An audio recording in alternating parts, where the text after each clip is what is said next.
take it away here. Like to see Top Esports banning away the Rise. Doinby broke that one out in game number 1 for a win, and the Yone being taken away.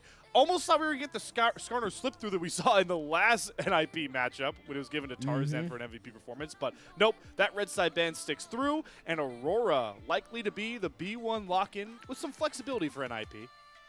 Okay. Aurora this early on is a little bit surprising. It's looked good, and it can get individual solo kills in the mid lane, something we were talking about. Can you actually play through the mid lane? Well, Aurora is certainly the sort of champion you can put a lot of focus onto, but that does leave a lot of those best in-class pickups available, including the Ambessa. This is going to be something for 369 that he's looked so comfortable on, and it is such a good champion. Actually works pretty well into the Aurora. You could chase her around very easily compared to a lot of other champions who struggle to keep up with the Aurora, so we'll have to see how that matchup ends up going. And I guess if you already see your mid laner, you can potentially just grab an early Victor. Okay. Now that's very early for a Victor. Interesting dynamic, too, between the stylistic fight between a Bessa and a Victor, but this is a combo that I know you already watched in the last series and weren't too big of a fan of it. We're getting another Nocturne Aurora game with a Kai'Sa to round out even more dive ability for NIP. The Kai'Sa makes me like this a little bit more, and, you know, we're still early on in this draft. You can still get some more dive, some more non-committal engage potentially to round out this composition. The issue we were running into in the previous game was it was basically just the Nocturne as the engage, and he didn't get far ahead. There was nothing you could really do about it. That being said, now that the Xayah has been locked in right here for top, it's going to be a lot harder to dive onto JackeyLove. Creme, though, still a potential target to go for.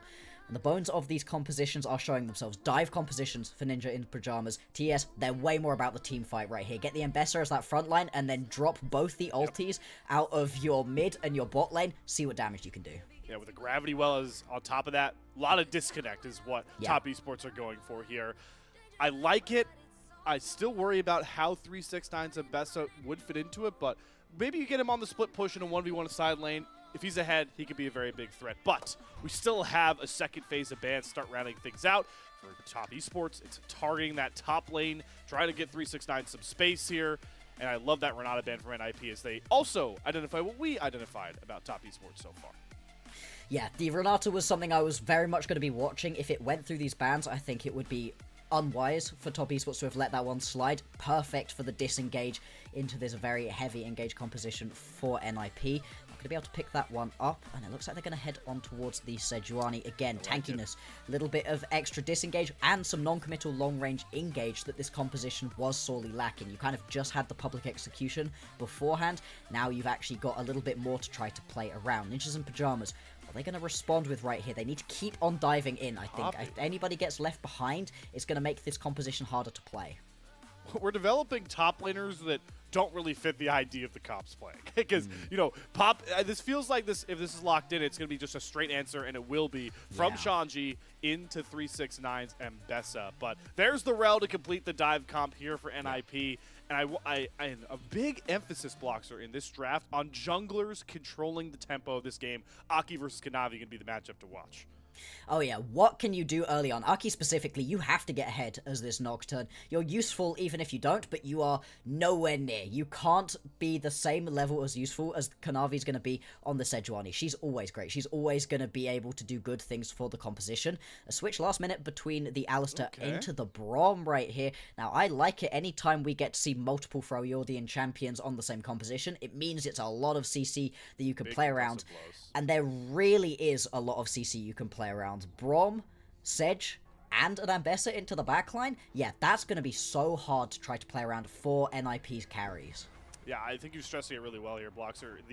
The ease of execution is on Top Esports here. They can play as slow as they want to, control the tempo. As long as they're keeping good summoners and ultimates up, it's really hard for NIP to execute this composition, especially for players like Aki and leave on this Kai'Sa. Kai'Sa is got to be one of the most feast or famine AD carries you see out there. Yeah, it's almost on the levels of something like the Draven right now, where you've just got to get it going. In the past, it's been a lot more of a safety kind of champion. You can play it in the dive comp, but hey, it wasn't so bad if you just needed to rely on it late game. That's not the case at the moment. There's other much better options for that. Not going towards it, though. Instead, NIP, they are more than happy to play this one out a little bit more aggressively, and as we've been highlighting, junglers are as such going to be everything. Can you maybe get a solo kill in the mid lane as well, or potentially can a gank happen in the mid lane to really unlock this Aurora? If you can, then that's a great way to success, but it's gonna be tricky. Not the same for top esports, who, like you said, they're chilling, they don't mind. Top Esports certainly chilling coming into this matchup, winning their last best of 5, but I like to see that Ninjas in Pyjamas are coming into game 1, now in the elimination side of the bracket, looking to throw the first big punch here as we get set to head to Summoner's Rift for game number 1, a spot up against BLG on the line, top 4 secured, and we're already getting into the LPL staple. Get a little crazy with these lane swaps, maybe looking for some level 1 advantages here with a good old Death Rush from TES. Why not, right? Hey, why not just go for this one? See if you can get a little bit of early damage down. Oh, Shanji. I wonder if he only spots 369. So I wonder if that was maybe like a little bit of a bait being thrown there. Oh, look, I'm getting a little too far forward. Bring your friends. And then the Death Brush would come out. But no, actually just going to use this to set up the lane swap here and try and get 369 out of what will actually be likely leave and ppgod. So we're just going to get the old Aussie flip, it looks like. Yeah, just going to play this one out as a little bit of a split map. Wait. JackeyLove and Crisp are cornered. Doinby's still up here, and Shanji didn't leave yet. JackeyLove immediately burns both summoners. He's dead. He's toast. He's completely fried. The perfect start for Ninjas in Pyjamas. Leave gifted first blood. Oh my lord, the observers did a great job of baiting us as well there, keeping the vision down. I didn't realize quite how close they'd gotten to where it was JackeyLove was hiding, and that initial death going down is going to be massive. Now, the saving grace for the early stages of this game is that this is Shadow Gold. This is gold sat on leave, but is not actually spent, so there's no real advantage at this point. You've got a little bit of an extra push going on. You might be able to hit level 2 first, but that's really it. It's once these first recalls come through that you're all of a sudden going to be in a great spot as leave and can really try to press this advantage alongside ppgod. Definitely lets ppgod play a bit more aggressive. No summoner Xayah. The one other fleeting win here is the 369. He reset towards the bot side, catches the wave first. Shanji has to teleport back in, so the Poppy in a difficult spot up against the Mbessa, but this is exactly what NIP need to start because they have to be the team in control of this game early to mid-game. Because we gotta fear if this thing goes long, Creme's Victor, JackeyLove, Xayah, this Mbessa are going to be too much of a problem. Yeah, if you fall behind right here in NIP's composition, there's a chance you aren't actually able to get kills onto 369 or Kanavi. This is the guy you wanted to see, Bloxer. ppgod is just being a menace with an early level 2 gank to give Doinby a bit more space in this lane. Yeah, Kai'Sa isn't your favorite champion to leave by itself to try to lane alone. Things that can hit from a little bit further back, the Ezreal specifically, those are the best ones. Oh, hang on, that's a ton of damage. That's the Poppy tech from Shanji. Trying to chase down 369. They both have their flashes, but it's both now solo lanes for NIP, getting even more breathing room, exactly what they need if they want to find a Game 1 win.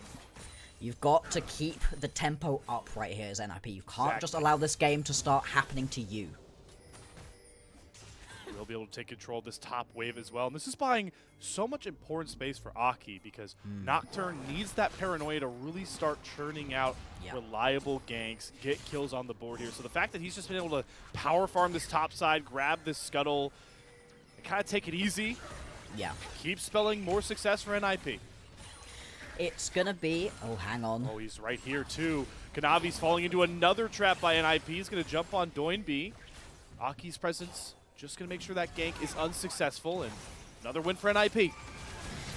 Oh, keep doing this one. That's another cleanse. Blows. Yeah. There's another one landing on top of ppgod as well. JackeyLove certainly got hands on the damage. If only he had the blade caller up, might have found a kill. But potential dive, though. In the area. Great call out there, Bloxer. They might go for this one. Flash is available for both Ninjas in Pyjamas bottom laners, but Kanavi not going to pull the trigger. Just gonna get I agree with this one. I think going for the dive right there would have been a potentially very bad decision. Even if you manage to pick up a kill, maybe it's just onto ppgod. Leave is still there to catch the wave. You don't really end up putting your opponent ADC down too much. I think instead just getting a little bit of extra vision through makes a lot of sense. Top Esports, they're just going to survive another day, keep the pressure up. And this is, again, despite the fact that you get a lot of pressure put onto you as JackeyLove early on, he's still fine. The recall still hasn't come through. It's not the end of the world. And this is that window you called out, right? Because this is still leave on first item. So yeah, doesn't really have a ton of an advantage over JackeyLove. That 300 gold advantage isn't here just yet. Yeah. But man, this Poppy advantage just continues to find success. 369 seemingly feels comfortable sacrificing health for a bit of push here in this lane. The Creme out of mana in this middle lane as well. It's going to make it pretty hard for Kanavi coming off his reset, looking towards our first 2 neutral objectives. Yeah, we've got ourselves a Hextech Drake. Now, I personally think that Hextech Drake is the best individual Drake to get. I do love it when you get it as the soul. I think the portals are really fun, but it's just full of good things that everybody wants. Everybody loves the things that you get out of a Hextech Drake individually, but at the same time, it's not particularly interesting. It's not the most enticing of all the Drakes, and with both of the bot lanes up towards the top side, I'd be surprised if we don't see everybody coalescing around these grubs and skirmishing for them a little bit. Ninjas and Pyjamas should come out on top of that one. They are in the stronger spot overall, but you always have to be careful whenever you have a Sejuani on the board, because it can jump your backline very easily and make these fights pretty tricky. Yeah, and Doiby recognizes that. Already poking Kanavi down. Level 6 ticked over for Shanji. He has the teleport advantage over 369, and he's swung mid lane. So if you're top esports, there's nothing you can really do but sack these grubs that you're already stacking up for. Yeah. Walk away. It's unfortunate, though, that this decision-making has happened so late, the top esports now can't trade it over for the Drake. They're either going to have to make a decision, go in, or this is just Kanavi time kind of wasted up here. Seconds are ticking away. Kanavi finally going to take this reset. Like we called out, Shanji just able to teleport right back down to the bottom lane, catches the wave where he wants it. It's honestly going to make Kanavi's life even harder. Yeah, he wanted to reset to go for that dragon maybe, but now he's just stuck between a rock and a hard place. There's not much for him to really do on this map state. Yeah, there's nothing for him in this top side to really be wanting to pick up. There's no camps. He's kind of just waiting around. Wait. Eats the blade caller. There's the paranoia up though for Aki. Gonna buy space. He's gonna come flying on into JackeyLove, who immediately has to burn Cleanse Flash again off cooldown, but he drops still despite both summoners. Chris having to flash away as well. Ninjas and Pyjamas came to play in the opening bout. Yeah, they drafted themselves a risky composition that needs to get ahead early. Well, that's exactly what they've managed to do for themselves. Multiple proactive plays, working out really well. Creme also now going to get jumped by Shanji. Doiby's in the area. Yeah, uses the Keeper's Verdict for the knockup between worlds thrown down. Creme's going to eat a slow, still has his flash, but it's not going to be enough. Feats of warfare. neny open up with 3 straight kills. Oh boy, it's not looking good for the prediction at this point in the game. Obviously, we're still very early on, less than 8 minutes into the game. But right now, neny, they are running the map. TES, they feel like they're getting stretched so thin, constantly trying to get to these plays. But they're kind of second to every single one. Leaf really doesn't actually mind trading a lot of his health right here, because it baits JackeyLove in so deep that there's nothing he can really do to escape. Sure, he has the flash up, but it's only just returned after the initial play, and loses it again almost just as quickly. The fact that Crisp loses his flash too means that this bot lane are now going to be incredibly vulnerable going on, and it's the same thing here. Sure, Creme has the flash here, but he dies anyway, and now he won't have it for the next 5 minutes. If you can keep this play going, I love the fact that it's the top laner and the mid laner making that play work right here. neny, everybody get involved. Talked about it. Those former OMG standouts. Who was really going to be coming up to help out Doiby in a matchup where he looked shaky the last time round? So far, certainly been Shanji. Been really impressed with his Poppy, neutralizing this 369, and already getting on the map to look for these ganks alongside ppgod. That is the formula for neny if they want to come up and win against top esports. And the TES side, Bloxer, it's just gone from bad to worse. That's a Kanavi Glacial Prison missed in a gank play. Yeah, not ideal. However, this is the sort of composition that it's not the end of the world for it to fall behind early. You're going to scale incredibly well, especially things like the Victor and the Ambessa right here. And also, your composition is at its absolute best once you've got 2 to 3 items and you're team fighting around things like Atakan, Baron, and the later on Drakes. Sure, you don't want to fall behind. That's fine. But at this point in the game, stem the bleeding. Don't keep compounding on these losses. Don't keep making things worse right here for yourself. You're going to be just fine. Top esports, they don't need to panic. Just got to turtle up. It's got to be the play here. A lot of scaling on their side, but still have to try and compete for things like feats of strength and not let dragon stacking get out of control here. Top Esports have shifted their focus down towards this bottom lane. But that Glacial Prison is still down, and Paranoia is up for Aki, so even in the Drake pit, with 4 members down here, gotta think the Top Esports still likely have to concede this one. And this is where the earlier play, where they were not able to even try to fight onto the grubs, or trade it for Drake really sucks, right? You just lose out on so much map pressure, and now you're constantly trying to fight into a team who at this point are just stronger than you are. They're up by 1,000 gold, making things a lot trickier. Now, of course, 15 seconds or so until the next set of grub spawns, and now there's an interesting conundrum right here. Do you give all 6 grubs over to Ninjas in Pyjamas? Oh, yeah. They've got an okay split push composition, but it's nothing that exciting. You would really rather it be 3 apiece, though. Kanavi going in despite Creme completing his recall. Yeah. More signs of just some early dysfunction here for Top Esports after we talked about they looked so elite as a team up against IG. Really did. It was one of the best performances we've seen from Top Esports in a while. Felt like they were really peaking at the right time. Hey, it doesn't matter how good of a regular season you have if you aren't able to show up when it matters in the playoffs. But now in this one, early stages still, but not ideal. ppgod going in, TP. They're going for JackeyLove again. They have marked him as the target, uses the Featherstorm to dodge on the Paranoia, but in goes Lee with the Killer Instinct behind the Blade Caller, and it's just like shooting fish in a barrel right now for NIP. Bottom lane for top crumbles once more, and the lead only compounds for Ninjas in Pyjamas. They keep the pressure up right here, and the Between Worlds once again used to great effect, making sure JackeyLove isn't able to get away. That slow is just so strong. Creme's stepping up here. He really doesn't want to give all of these away, but he's so lonely right now. He's got Kanavi. Oh, the Q doesn't land for ppgod. Does get the crash down, but Creme's going to find the kill. Leave is also trapped in the Arcane Blast, having to flash away from Kanavi. Shanji here, though, gets the big stun to bail out his AD carry. Big time plays from NIP, trying to desperately push the sleep further, but it's 369 going for the hero play. Public execution in. Good Fear comes across the studs. The lockup, it's Shanji again, denying 369 from his hero play. This Poppy pick is on pristine position to allow NIP to blow this game 1 open. You talked about it in the draft, right? The Poppy is a direct counter right here to the Ambessa. We were questioning its place in this draft, but hey, it's a damn good counter to the Ambessa. Completely stops what 369 is trying to do in his tracks. If there isn't a Poppy there, if it's almost any other top laner, that's 2, maybe 3 kills going over to 369. This is a totally different game. Instead, we'll have a look back at what happened previously and just watch poor JackeyLove.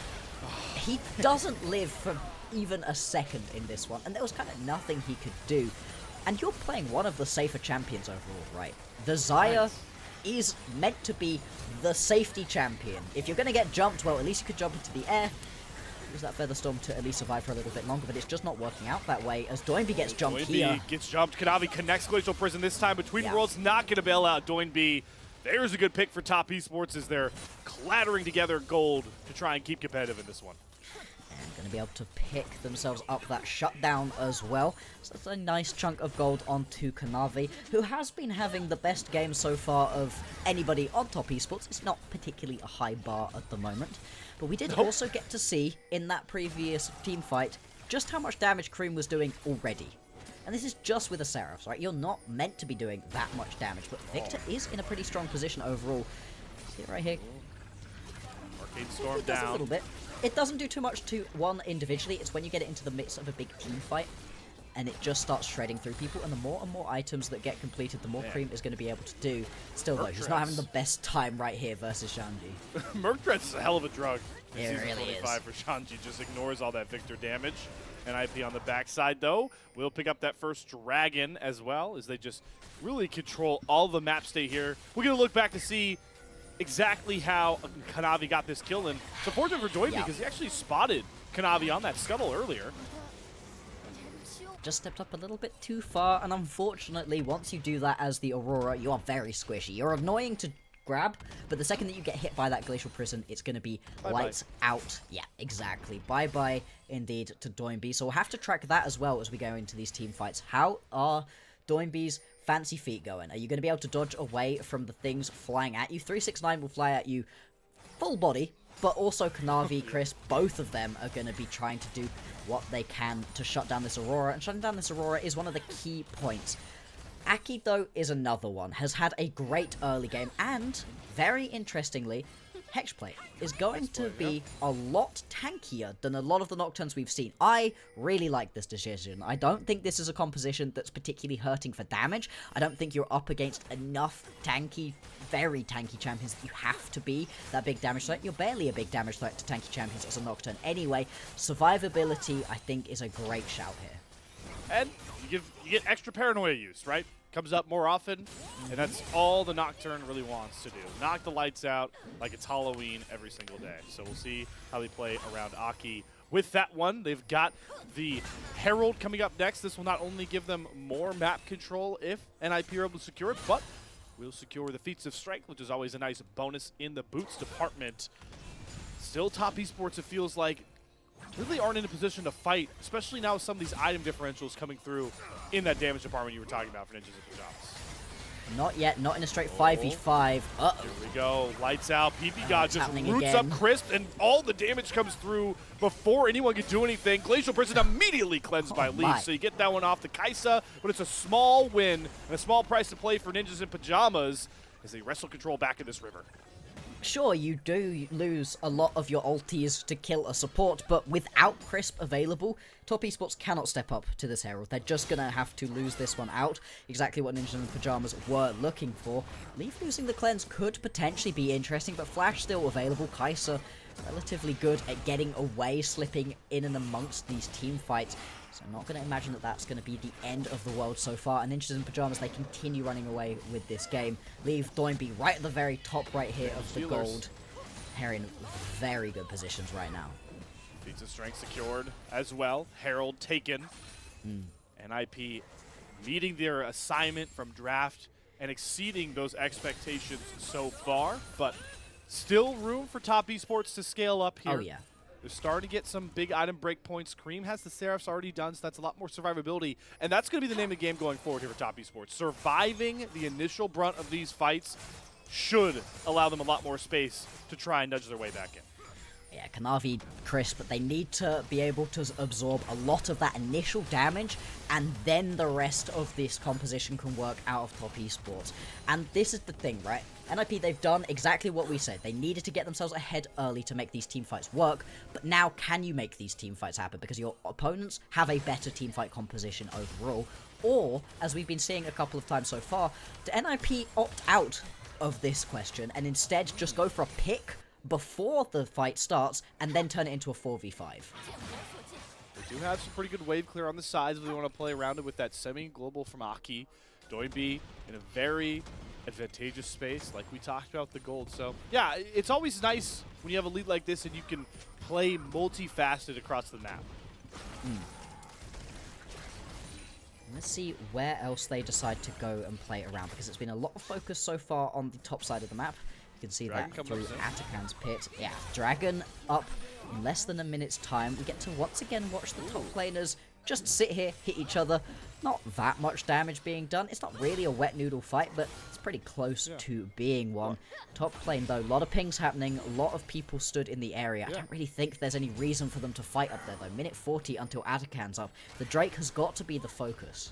Oh, boy. They're looking for a dive here on the 369. Yes, they are. Leap flies in. That was way too easy for that IP80 carry. Another kill picked up. They're playing right towards that pick play type we were talking about, Bloxer. Exactly. With the Drake coming up in just 10 seconds time, all of a sudden, you cannot play this team fight. You've lost your top laner. We've been talking a lot about how 369 is going to be a key component for making these team fights work. Well, he's gone. He's dead. Nothing you can do about that one. TP coming in top lane right here for Shanji. Shanji is everywhere, man. This guy is... he's rabid on the rift with this pop. Yeah. Trying to make sure to cover all these lanes. Every time you think you're going to get a push onto a tower, nuh-uh. Absolutely not. Shanji arrives in your lane and stops that dead in its tracks. Everybody from NIP going to push through this mid lane right now. TES, it doesn't feel like they can stop this from happening at any real angle. They're just sort of having to sit on the tower. Yeah, cornered and scared to try really do anything. Creme really wants to get this first turn, but Shanji he's got so much taken as he can just ignore Creme's damage and maybe even challenge him for a solo bolo. Creme trying to kite back. Does get some good movement speed from the Q. Shanji maybe a little bit too big for his britches. Think he's going to have to finally give up that first turret. But, Bloxer, I do want to point something out that's a rarity in the LPL with all the early skirmishing that top side. We've got our third Ruinous Atacon of the LPL split. Yeah. And this actually is happening again. I've seen one already today, and I gotta be honest, it's a lot less interesting. I don't know, Voracious is just more fun. I get that this one's interesting in its own ways potentially, but it feels a lot less like something you have to go get, have to go play around. It isn't in the same way as Voracious also a bad team fight. If you go and team fight around Voracious and then lose Voracious, well, you've lost the team fight, because it doesn't matter if you are able to pick up the team fight afterwards. You don't pick up the full gold for it. It's a much worse fight.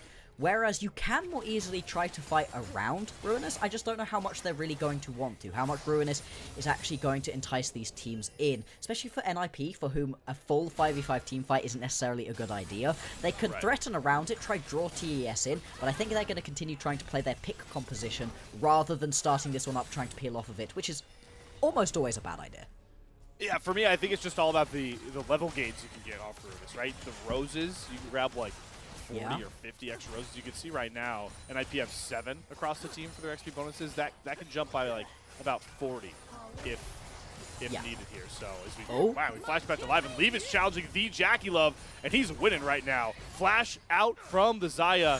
NIP making sure to tell Top Esports what part of the map is still their territory. Yeah, so that gold we were talking about that hadn't slammed home at the beginning in the game, 20 minutes later, and it very much has. 2k ahead.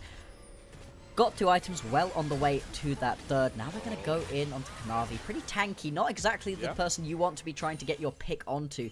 But still, if you can pick up a kill onto the opposition jungler, that makes playing around this Atacon a much easier proposition. 369 still trying to just find whatever gold he potentially can, but really hasn't had that big pop-off performance on this Ambessa that we've seen so many times previously with this champion. At the top side of Top Esports, we talked about in draft, needed to be the aggressors, has just been dead silent. This guy hasn't, though. Aki challenging JackeyLove, knows that flash is down. Good blade caller, even though the fear comes through. JackeyLove does survive, but once again, this guy's summoner spells have been on cooldown this entire game.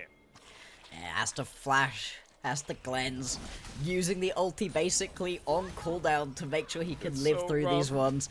I'm surprised he lived that one, to be honest. That is the downside. That's the downside to going towards this Hexblade. You don't deal anywhere near as much damage. If this was a full damage version of the Nocturne, you just die here immediately. But still, it's all about blowing these summoners immediately out of JackeyLove the second that they come up. Make sure he can never really play this one out. Unfortunately, Aki has to lose the flash there, but really not the end of the world. But they don't really turn it into anything. You get those summoner spells gone, but you don't really turn it into anything else on the backside. Man, this is just... So, it's starting to sway here, though, for Shanji. This is a 2-item Ambessa, got the Shojin Jun, so this, despite all of the heroics of Shanji, you know, one of those former OMG guys we talk about, needed to step up. He has so far. The time is starting to tick here on NIP, and they know it. Rinse and repeat, they're going after JackeyLove again. This time he does have the Featherstorm into the Blade Color, but ppgod's the one to root him up over the top of Chris. JackeyLove down for a 4th time, and Ninjas in Pyjamas, they want more. They're flashing forward with ppgod, looking for the plays, but they're just forcing Kanavi and company out as they take more control over the map. A lot of the map states actually in Top Esports' favor. I love this right here out of Top Esports. I mean, they had to make something like this happen. Kanavi's just dead. We'll move on from that one. That's unfortunate. But the fact that you managed to, whilst this play is happening top lane near your tier 2 tower, at the same time Top Esports are taking their opponent's tier 1 bot lane, then teleporting topside to pick up a tier 2 there. They're keeping the gold much closer than it otherwise should be, right? Looking at the way that this game has gone, at everything bar gold, you go, right. Blue team, they're miles ahead. They're so far ahead, there's nothing you can do about it. No. Only about 2k in the lead. It's a significant enough advantage that you can feel it in these fights, but it's not so much that this game is insurmountable for Top Esports. As we have a look back at JackeyLove, having the JackeyLove experience today, I guess. Navi We talked about how he needed to be the focal point of engages here. Wow. You're starting to feel like you can see the frustration from it, right? Like he wants to be up front. He wants to take control of the jungle to set up for these glacial prisons, but there's just no position for him really to play in. And that's really been the story of this early game, but top esports are starting to chip back away, like you called out, Bloxer. Their top side actually has gold leads across the board. It's really just Leave that has just such a massive lead over JackeyLove. Really is, and it's pretty tricky to play the Kai'Sa in this current meta, so we'll have to see what Leaf can do. If he can weave his way through these team fights as effectively as I know he can. Baron has spawned. We've also got Atakan to try to potentially play around. Now, as much as starting up Atakan and pulling off of it is risky, top esports, they seem to think it's going to be the right decision for them right now. Oh, this is a massive risk. Ruinous Atakan markedly does a ton more damage with his big so AoE. Bad. So you got to really be careful with your health bar. But boys, Ruinous Atakan low. In comes Shanji, the Glacial Fisher, trying to run everybody, but ppgod still flies through. Chris is already dead. Aki, he doesn't want Ruinous Atakan. He wants JackeyLove's name secured over by Kanavi. But here comes the turn from top esports. 369 pulling execution forward. Has to jump out of the fight immediately. They're trying to create space for Creme and JackeyLove. But Leave to fly forward and to find them all through the gravity well. It's Leave to step up and silence top esports with a triple kill.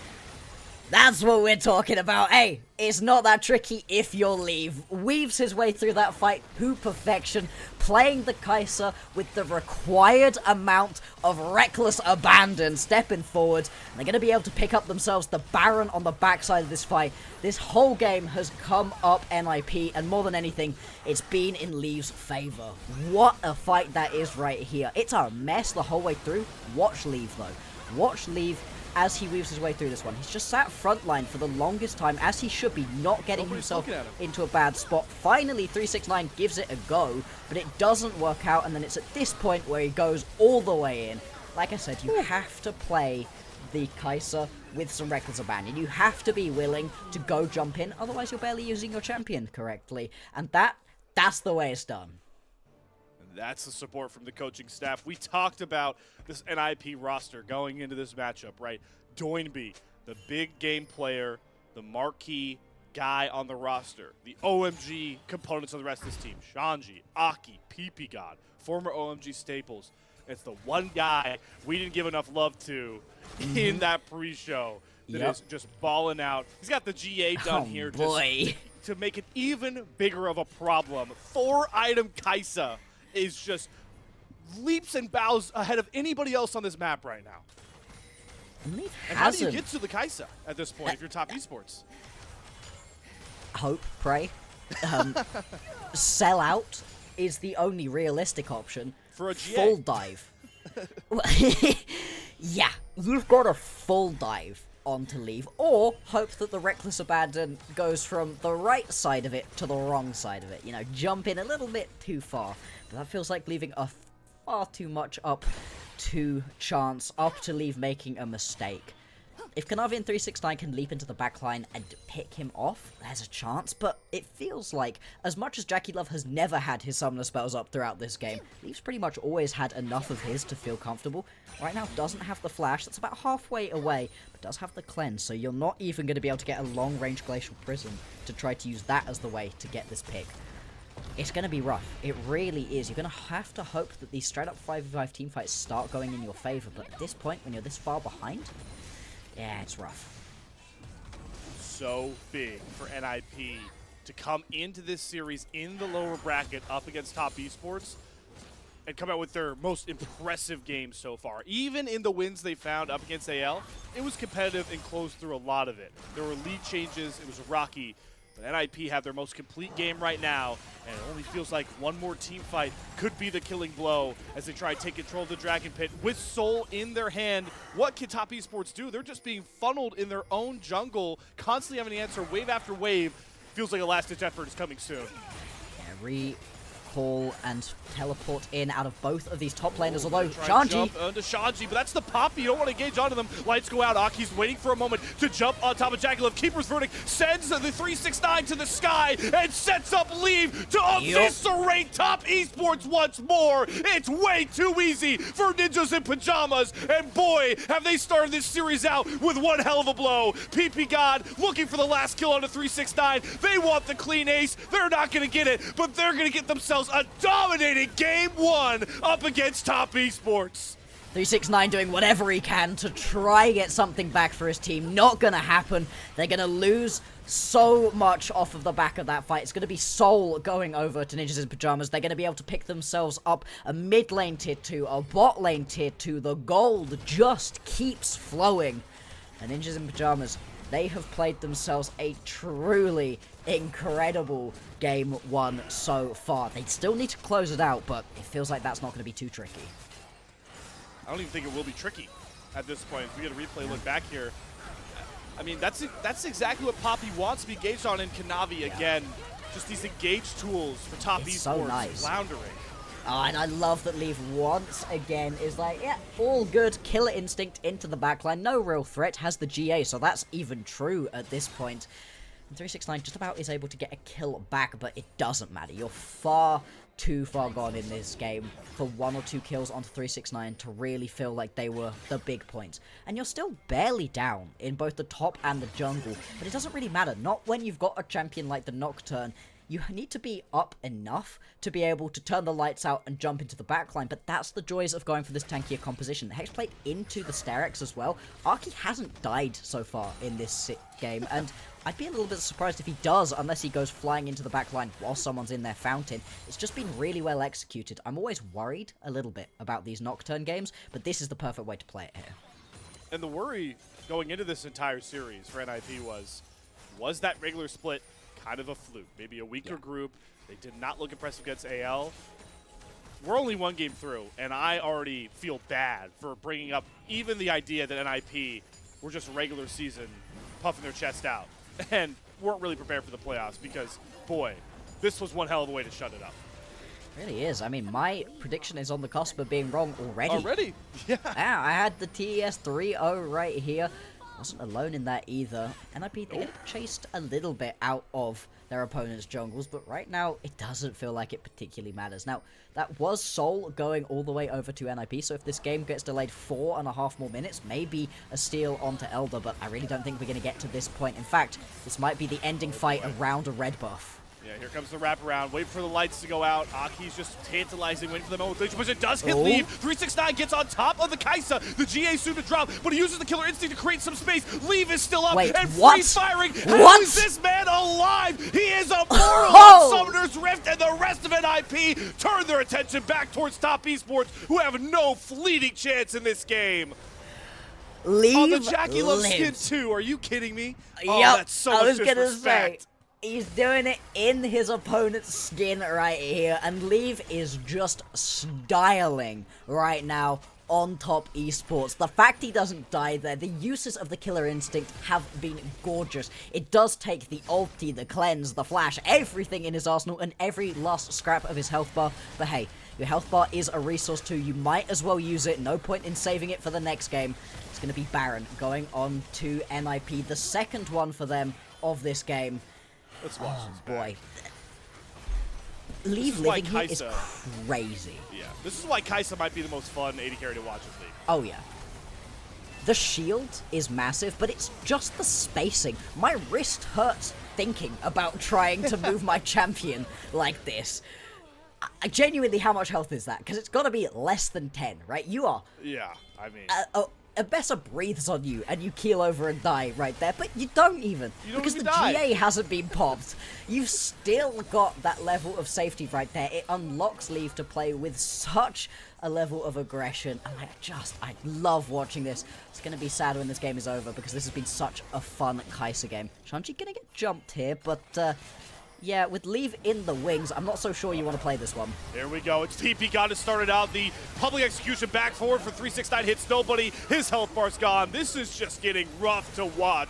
Ninjas in Pyjamas have run down Top Esports after all the confidence they had with the IG win. It's all gone to the wayside. It's behind one big absolute juggernaut of a man on the Kaisa. Leave fears no mortal man right now, and he wants game one done and over with. The ace comes through, and what a start for Ninjas in Pyjamas, their most dominating game of the playoffs, to take a 1-0 lead. Oh boy, that is the NIP game one that they have been waiting for. Their previous series, it didn't work out the way that they wanted, but this is the way to kick off your losers bracket plays. What a game. What a game indeed there, Bloxer. And I got to go back to some of the storylines we brought in here talking about, right? We already touched on, we're going to keep touching on NIP. They're coming off their most unimpressive series, but for all the love that this region, we were giving JackeyLove after his games against IG, it's Leave that shows that he might be the best marksman in this matchup, at least going off the small sample size we have right now. I mean, that was sick. That was one of the most fun Kaisa watches. However, I feel like we're going to be talking a little bit more about Leave later on when he gets a certain Player of the Game award. I'd be shocked if it goes elsewhere. I'd be angry. I would be irate. I'll use that one. That's like angry times 3.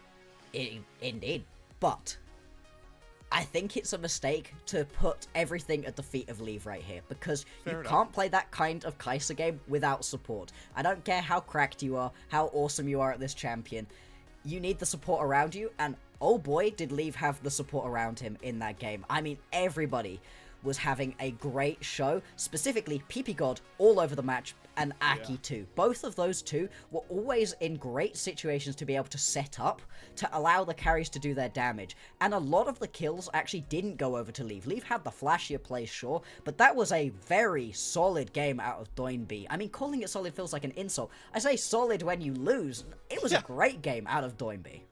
And, you know, I know we didn't get to show the clip from the full interview. You can check out the full interview from Patty, thanks to unofficial LPL English. But when we talked a lot about how he's kind of here to be a leader, and the fact that you can get wins as an IP right now, taking the spotlight off Doinby, is massive. And like you talked about, it was really just a team effort. Even Shanji deserves a ton of credit too on that top side, because he just completely neutralized 369, and at points I thought there were 2 Shanjis on the map the way he was using those teleports. Yeah, he was everywhere. There would have been a ton more standing gold that went over to NIP. Sorry, to Top if Shanji hadn't have played the way that he did. Instead, he was constantly stopping that. And the one play where it actually felt like maybe Top were going to pull it back, where 369 teleports in, manages to get into the backline a little bit. It's very early on. Shanji's just like, nope, absolutely, you do not get to do this. Those are kills going over to an Ambessa that would have been huge. That much extra gold into an Ambessa's back pocket.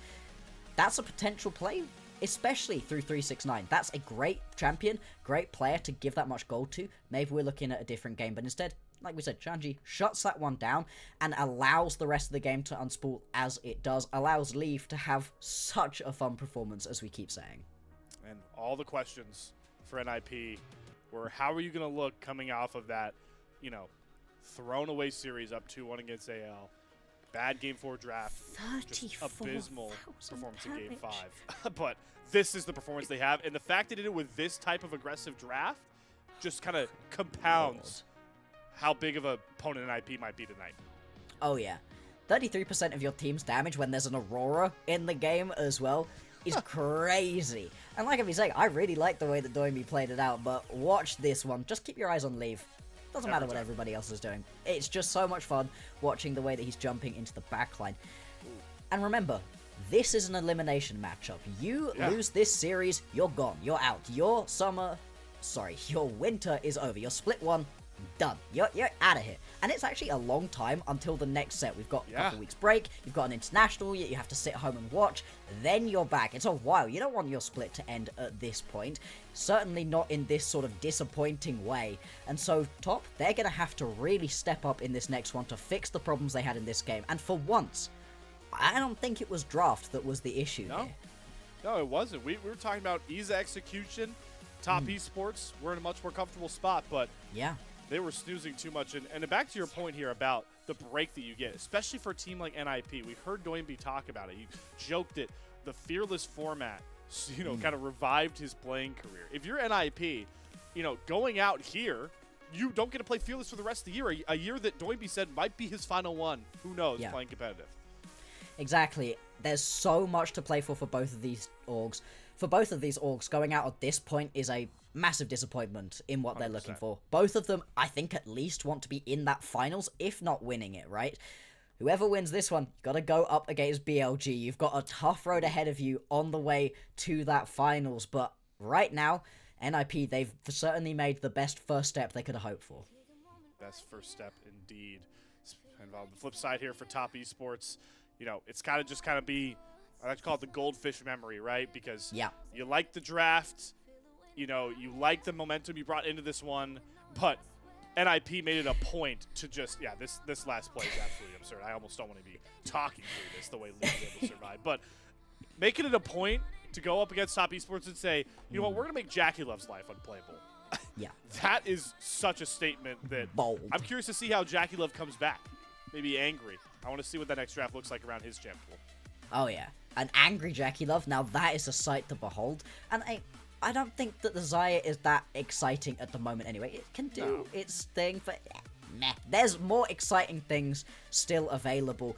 We haven't really been able to see a pop-off performance on a Kalista in a while. It's constantly on the ban table, but hey, maybe there's a potential for one of those.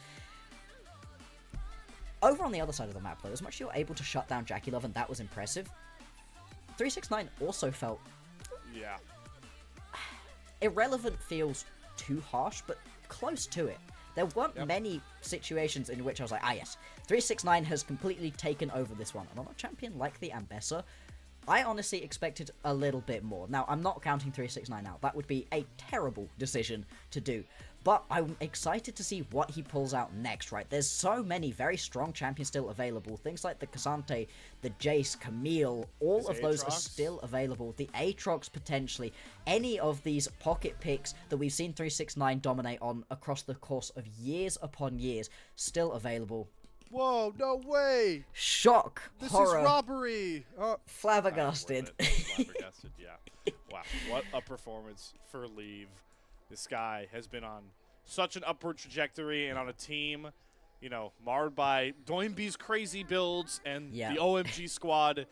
This is the guy that deservedly gets all of the praise here. But he's got a lot more games ahead of him because we are in a best-of-5 series. But before we start talking about any breaks or anything, Bloxer, I want to give some love over to all of our coffee supporters here. We're extremely grateful for our coffee and YouTube subscribers who help level up the very broadcast you're watching now. A lot of the initial payments go into upgrading this very broadcast, but a huge bulk of it pays on-air talent and those content creators. So you're talking about myself and Bloxer you're seeing now. Patty that did the awesome interview we showcased with Doinby. Those are where the payments are going right now. Subscribe to our coffee, linked in the chat below, to unlock perks like early access to content, like those interviews, and maybe even the ability to ask your own interview questions to some of the staple LPL players that you all love to watch night in and night out.